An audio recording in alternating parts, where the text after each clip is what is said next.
Podcasting. Anyone ever thought about having a podcast? Where do I start? Where do I begin? Here's a tip for you, something that I use, Anchor. Anchor is the easiest way to make a podcast. It is absolutely free, and they provide all the creation tools that allow you to record and edit your podcast right from your computer, phone, tablet, whatever device you have. It is super convenient, and Anchor will even distribute your podcast for you. Your podcast can be on Spotify or Apple Podcasts. Grow your listeners and get as many people as possible to listen to your podcast. Everything you need to make a podcast all in one place. Download the free Anchor app or go to anchor.fm to get started today. Let's do it.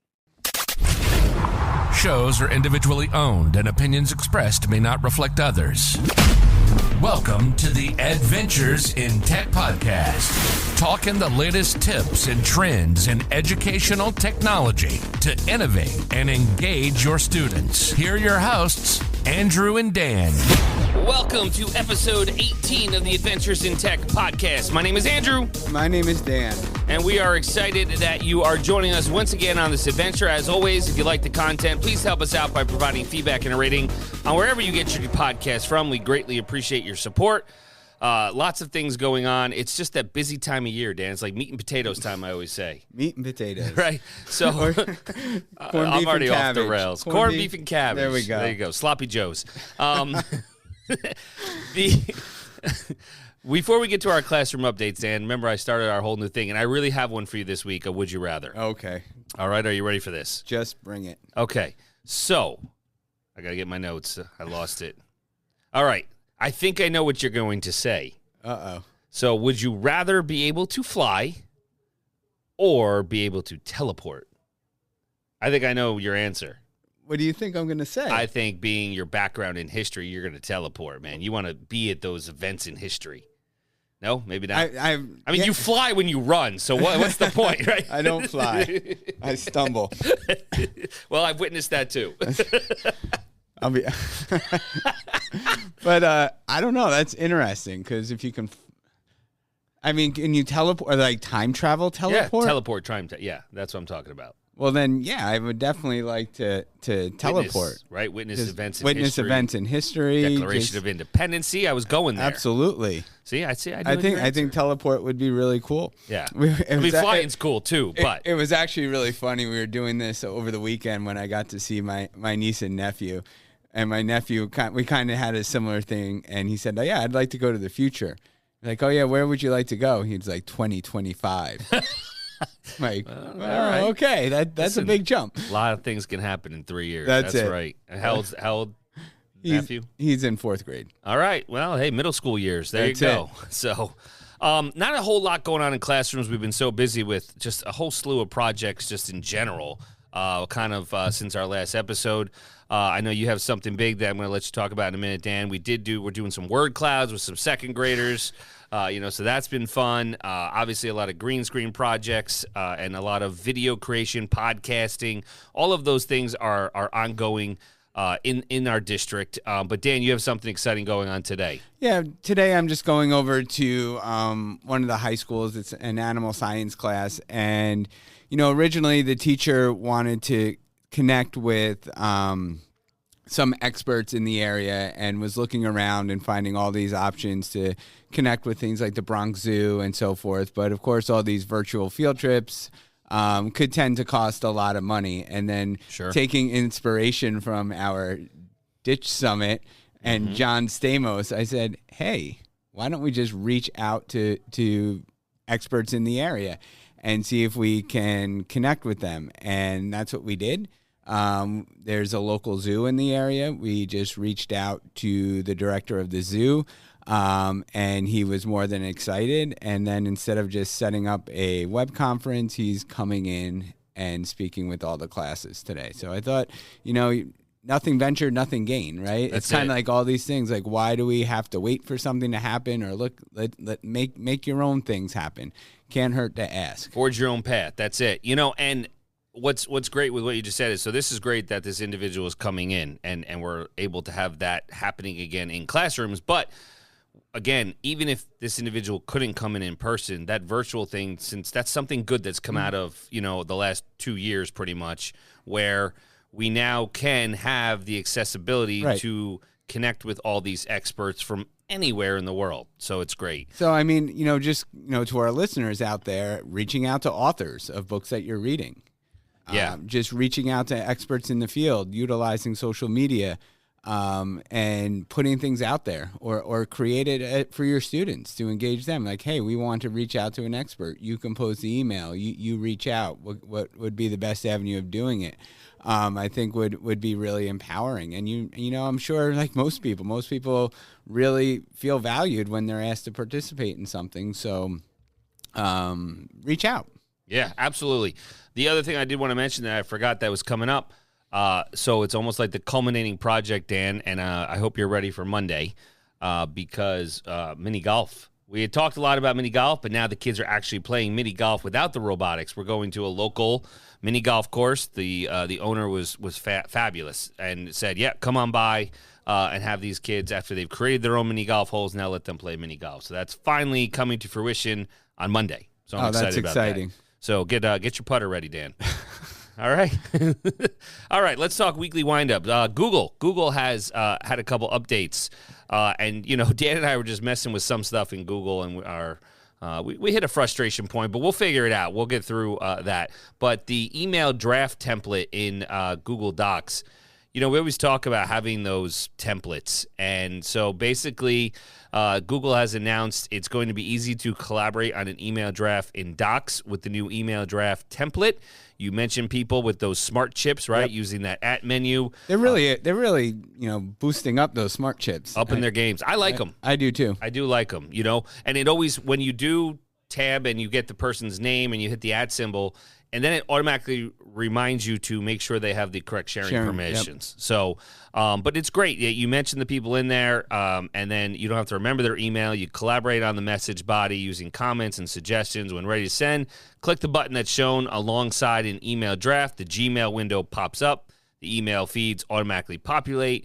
It's like magic. It's great, too. Cupcakes and rainbows right there. And, with teachers and with administrators, sometimes there's some really complex emails that need to be sent out. So to be able to collaborate, write in Docs in a template, to compose the email, and then to be able to send it straight away from there, I think is really cool. Yeah, it's important because you want to make sure sometimes it's always good to have 10 sets of eyes on things you're trying to say, to articulate in the correct fashion, right? Is that the best way of putting it? I think so, and just make sure spell check works. Oh, yeah. So rapid release domains, gradual rollout. It's up to 15 days for feature visibility, but it's already, it was rolling out as of March 15th, so you should be seeing that. Extended will start on March 22nd. Could be longer. Again, it just takes time for it to roll out to each email address throughout the entire Google Workspace domains. The other thing that Google released. I had to put this in there because it just blew my mind. I know some people are so into spreadsheets and sheets, but I can't fathom the numbers that we're dealing with. Well, so Google just... You're definitely doing it. I'm going to make you create a spreadsheet this big. I don't know how. What am I going to put in it? The letter A. I don't know. But Google Sheets doubles its cell limit. So they've increased the cell limit in Google Sheets from up to 5 million cells to up to 10 million cells. So this applies to new, existing, and imported files. Yeah. And since 2019, they went from 2 million to 5 million, and now it's to 10 million. And it's really going to give Dan the ability to work with his data on a much greater scale. Absolutely. I'm going to be collecting data like a fiend. How do you fill in 10 million cells? How long would it take you to fill 10 million cells? I don't know. Like, I'm trying to envision this. Like, I get frustrated when I hit the taskbar over and I'm on like Z. Now I don't even know what it's going to be at. I don't even know how you would. You better be really good at filtering and sorting and getting whatever you can out of that spreadsheet. That is correct. That is for any of our listeners there who are super excited about 10 million cells. Let us know what. Yeah, please tweet at us. Let us know what you're doing. Yeah, we definitely want to know. It's a little mind blowing for me.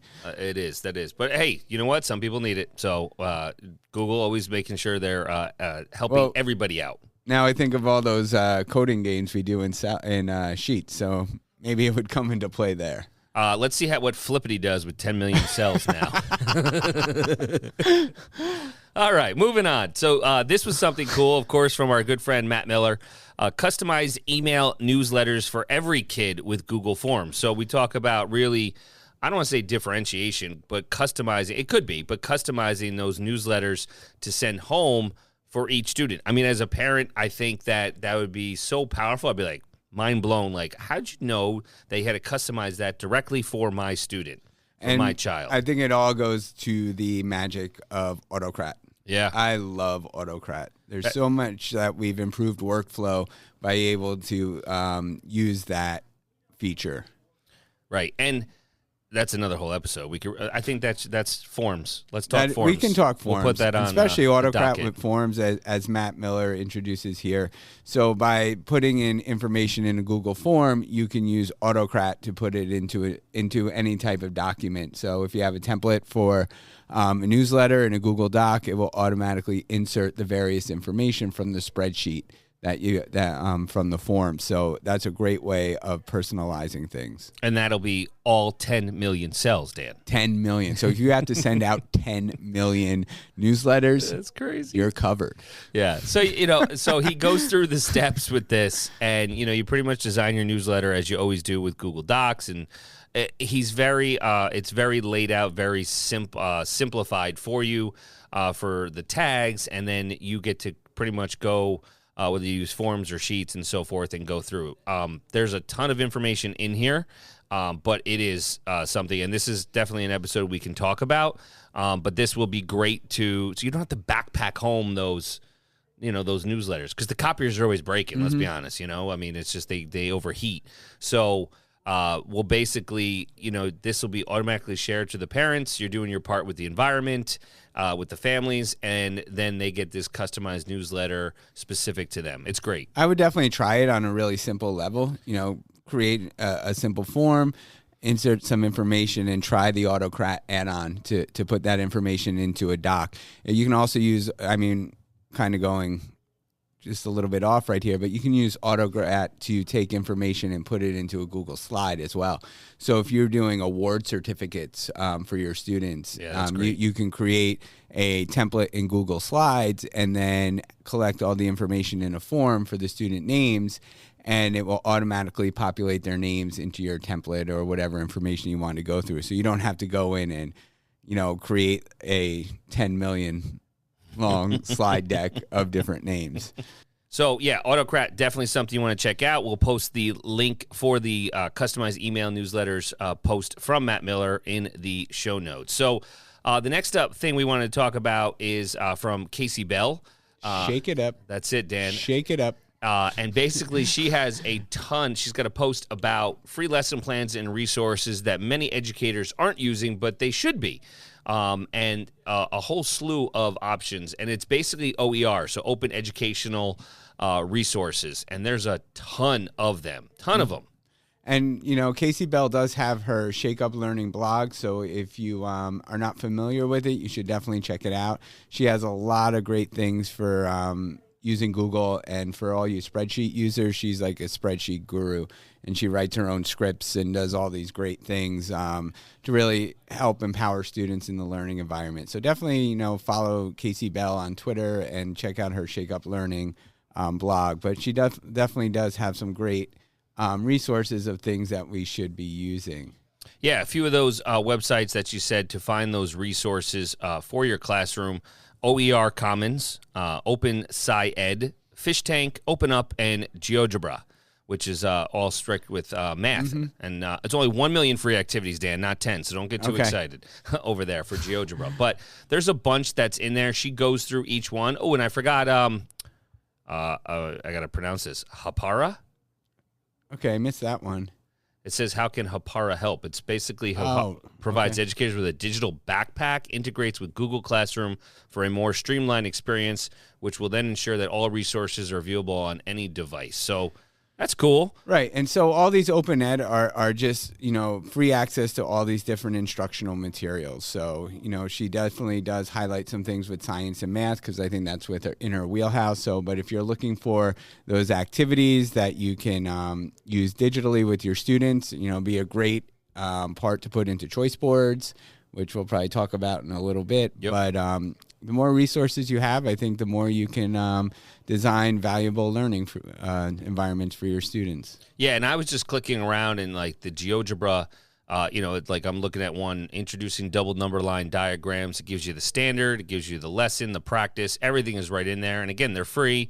It's got like even stuff to accommodate others. It's got a Braille letter cube. Like there's so much on here, and I don't want it to become overwhelming, but there's just a lot of resources out here that can kind of give you some ideas. Maybe you want to use them, maybe you want to tweak them. And again, most of them are all licensed under the Creative Commons attribution license, so they are free to use with no problem at all. And I was looking in a little more into the Open SciEd, and they have different unit overviews with summaries and videos for students, videos for teachers, but they also include simulations too that students can manipulate. So great resources. Yeah, and I think these resources are, I'd bookmark them and make this your go-to before certain other websites that charge you money to get stuff. Mm-hmm. So that would be, my suggestion, as we move forward. So the next thing is we talk a lot about Adobe. Dan and I are big fans of Adobe, and this one's just fun.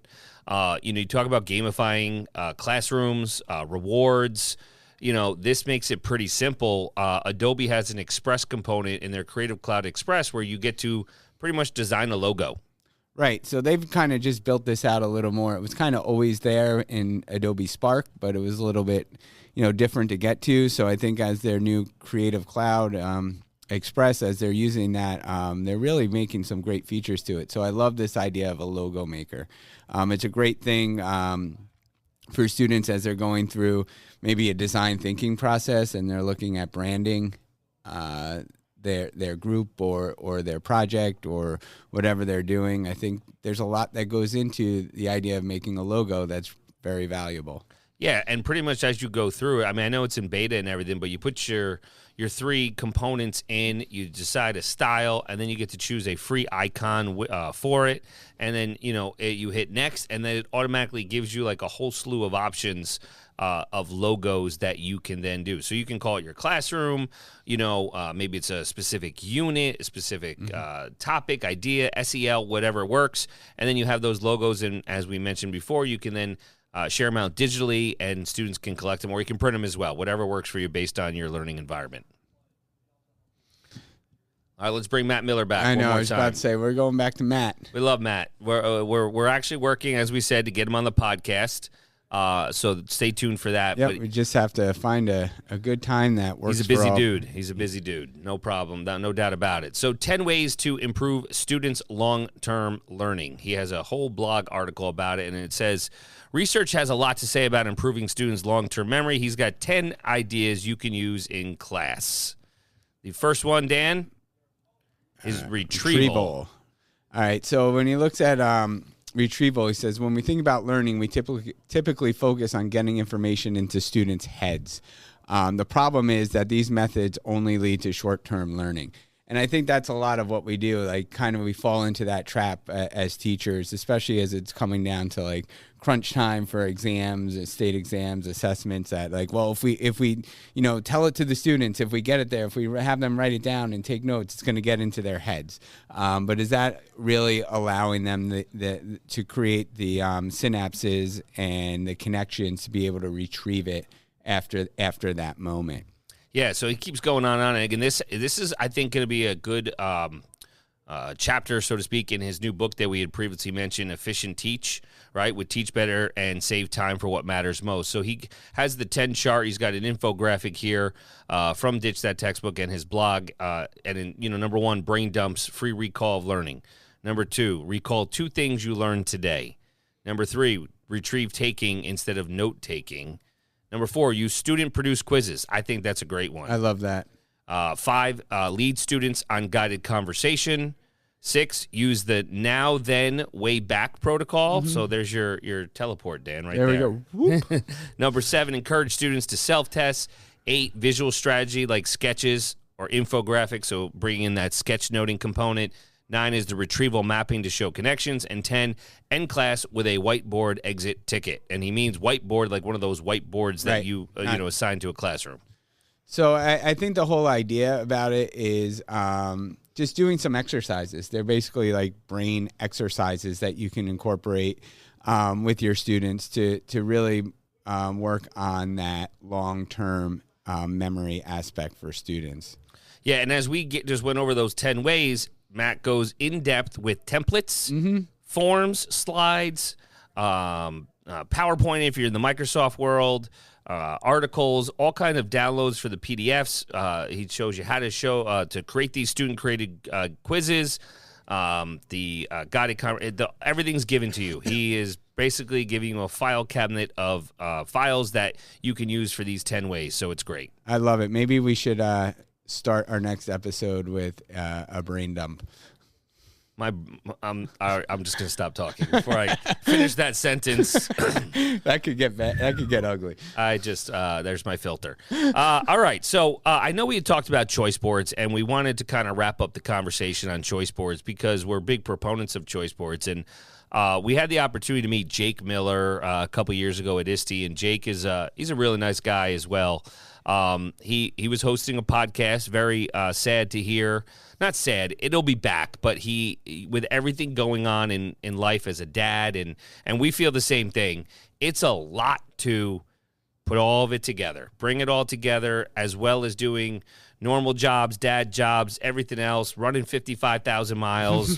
Filling in 10 million cells in a Google Sheet. There's a lot going on, and that's for everybody. I'm not complaining, but Dan and I love this opportunity to talk with everybody. And Jake, his last episode kind of spoke about all of the things that are going on and why his podcast had to go on a hiatus. And it was the educational duct tape, duck like D-U-C-T, not like quack, quack, K. That's his big slogan. But he has a whole presentation on choice boards. And I really liked that, he talked about a bunch of different things. And I think we have to try to get Jake on the podcast if he has time. I mean, he's also writing a book, so there's a lot. But the way he started some PD was about reflecting on student choice activity. And he had articles and he had videos and, as his PD. And then he had, what kind of quiz would you like, Dan? Quizlet or quiz? Right. So Flipgrid, you could summarize it there, or you could respond with a paragraph in a Google form. So a choice board, I don't want to say that it's always like the way he only had two choices, which is fine. Yeah, I don't want people to become overwhelmed saying, oh my gosh, I need a bingo card with 25 squares, or even a tic-tac-toe that has 9. You could just have as simple as two choices. And, as you look at your choice board activities, he talks about, assessing your choice board. Does it demonstrate comprehension of autonomy? Does it demonstrate comprehension of mastery? Does it demonstrate the comprehension of purpose? And, does it demonstrate comprehension of extrinsic motivation and intrinsic motivation? There's a lot in there. And the big thing is he talks about bringing it all together.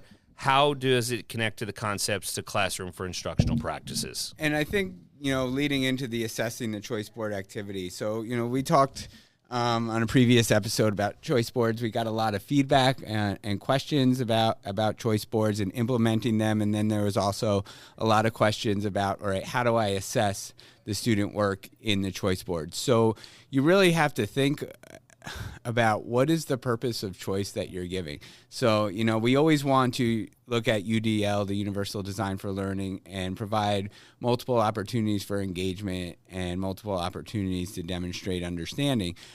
So is your choice board just built around multiple ways of accessing information? Are you providing different mediums for students to learn? So is it like I can do simulations, I can read a text, I can watch a video.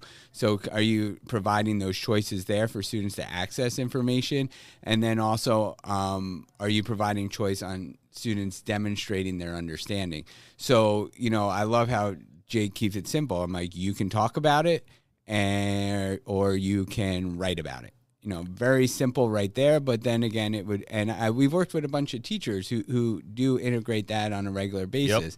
Yep. Not that, that they're doing it for everything, but allowing students to do something that they're more comfortable with often will lead to a little bit better result for teachers to assess their understanding. So are they understanding all the objectives that you have laid out for them? Yeah, and everything he talks about with choice boards is research backed. He brought up we've talked about John Hattie in the past, and John Hattie is the professor of education, director of the Melbourne Education Research Institute at the University of Melbourne in Australia, and it providing students with multiple ways to access content improves learning. That's the research. It's showing that. Providing students with multiple ways to demonstrate knowledge and skills increases engagement and learning, and provides teachers with a more accurate understanding of students' knowledge and skills. It shows what the students are able to do, so then you can tweak your instruction to reach more students, purposefully. And I love this quote. I'm sure many people have heard it before, but kind of goes right along with it. If you judge a fish by its ability to climb a tree, it will live its whole life believing that it is stupid. Yeah, that's a great quote. So he does have a bunch of things. He's got the choice boards, choice menus, tic-tac-toe boards, think-tac-toe boards, and show what you know bingo. And a lot of them are very simple for, book reports. He's got that one. He's got some based on the Hunger Games. He talks about who we're going to talk about next, Catelyn Tucker, and vocabulary. And I know, like, he even says this could be a lot of work as you're presenting this. But once it's there, it's just there. Like the show what you know bingo is great. And the middle square here is, turn in your creations. So your middle square is automatically done as long as you turn the work in. So. And you did mention it is a lot of work, and you're not going to sugarcoat it, not going to say it's easy, and it's not. Like the prep and the amount of time to build a choice board it is a bit daunting. But once you have it set, you're freed from orchestrating a lesson every day. Yep. So, and you're able to conference with learners about their progress. You're able to provide feedback on work in progress or conduct side-by-side assessment with students. I mean, that's all brought to light by another favorite of ours, Catelyn Tucker. But, front-loading that work, it's hard.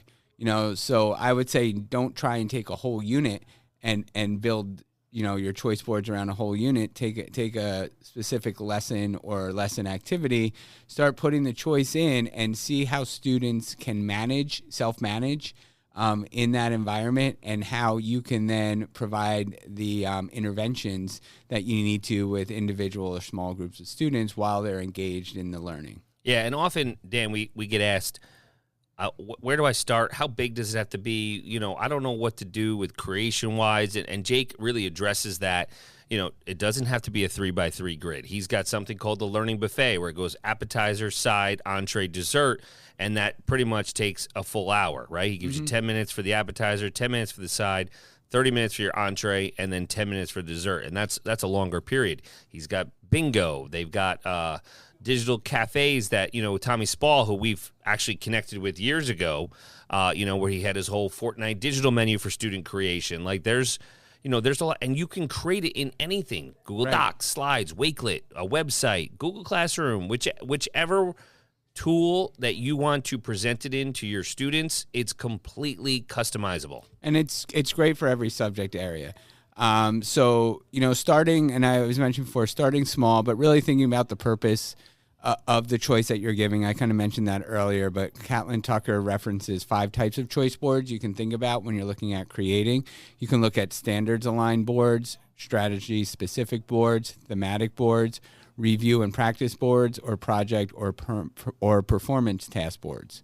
So those are some things you can think about as you're designing a choice board for your students. Yeah, and so Jake's got a ton of samples here. He's obviously giving credit where credit's due for all of them. I don't know if you saw, Dan, in his presentation, but I love the one where there's a teacher who's literally recording the choices in Flipgrid and then holds the fingers up. So choice 1, choice 2, 3, 4, 5, 6, makes faces the whole way, and then articulates them to the students that way so they know what they're doing. So I thought that was a very cool way of doing it as well.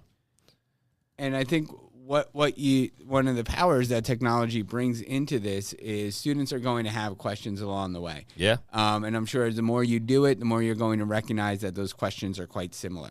And it's not necessarily questions about the content, but it's just how do I operate in this environment? What do I need to do? So think, your best friend there is to be able to, break that Blockbuster model and go Netflix and clone that classroom that's in there. So utilizing Screencastify videos to demonstrate the processes for students, or doing, some audio recordings to embed into your choice board to provide those, answers to questions for students, so they don't have to, Mr. Nicola, what do I do? Mr. Nicola? They get used to having those resources there to help guide them along the way. And if we think about it, how long does it take once you build your choice board to go into a Screencastify recording on what's expected from each box or each level? As more, more districts overall, more students get those one-to-one devices, this is the realm you kind of want to start to push the pebble towards, just for that reason. So we will include, it's a ton of information, but you have all of the choices to choose from with Jake, right? He's on the socials at Jake Miller Tech. On Twitter and everything, very responsive to anybody who reaches out. I know we've had many conversations with him throughout the years, and always, again, like Matt, same kind of thing. It must be the name Miller, right? I don't know. Sharing. Are you looking for a name change? No, I'm not. I'm good. I'm good. So I know we're going to be wrapping up. There's one thing that I know you referenced Catlin Tucker, and I know we've talked a lot about choice boards, but she has an article, and it's great because we actually had this conversation recently with someone at a secondary level in the tech ed field, playlists. And we talk about playlists, and it's, the playlist or the individual rotation model is again, blended learning. It's going to give the students more control over the pace and path of their learning. So I really think that is another thing, and it really, like you said, it's designed to move students toward a specific learning goal or objective. But when you build a playlist, you have the objective. So let's say create a more personalized learning experience, allow students a higher degree of agency, and spend more time conferencing with and coaching learners as they make progress through the playlist. Right. So, you're going to, just as we were mentioning before, identify your target standard and skills, articulate clear learning objectives, build in that formative assessment, and then provide choice. Mix the modalities, provide choice, and then where are you going to integrate time for conferencing and teacher checks? So it's all great things to think about, and all different levels of instruction that we're all looking to fit into in our model. And I think by utilizing some of these things, voice and choice boards, the technology, we're able to hit more of these on a regular basis than if we didn't use the technology that was available to us. Yeah. So she's got a couple samples as well with select, engage, document, and share, choice boards, and playlists. And so there's a lot going on. I know we gave a ton of information already, but playlists are something that you could definitely look into. Catlin Tucker's article, and a playlist is just a different format of a choice board. So I think that's going to wrap up episode 18. Dan, any final thoughts? Sorry, I was just getting ready to teleport. Of course. All right. We will put the link to the... Where's Bill and Ted's Excellent Adventure now, right? All right, anyways. Hot Tub Time Machine. We can go all down off the rails real big now. But we'll put the sticker request link. I do have my Doctor Who of course you do. Of course you do. I got my TARDIS. If you want some swag and you want a sticker... Swag? Yeah. We're giving away swag? Again, remember the stickers. Sticker request. Swag. All right. Stickers are considered swag. We will put the link to the form, and we will get a sticker, an Adventures in Tech podcast sticker, out to you. Are you going to teleport them to them? No, I am not. Dan, any final thoughts before you teleport to wherever you're going? Just thank you, everyone, and thanks for just going along this crazy ride with us. That's it. Thank you for all your support, listening on all the platforms, leaving us reviews, questions, comments, suggestions. Reach out. Tech hard, work smart, live an adventure. Find Andrew on all socials at A Nicola Tech and Dan at WCSD Tech DR.